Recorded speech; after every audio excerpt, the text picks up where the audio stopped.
Welcome. In this video I'll show how you can change wallpaper on Android.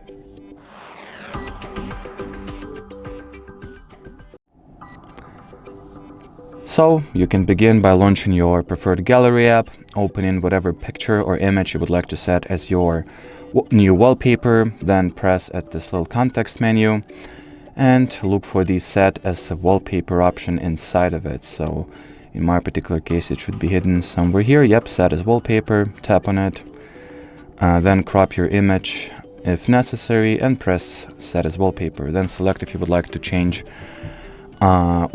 select it as your lock screen, home screen wallpaper, or both. Then you can also open your home screen, then touch and hold at any vacant spot you have and go into the wallpapers and style preferences and change your wallpaper from here. So you can, on my device, you can select from a bunch of preloaded default wallpapers or upload your custom image from gallery or from your Photos app.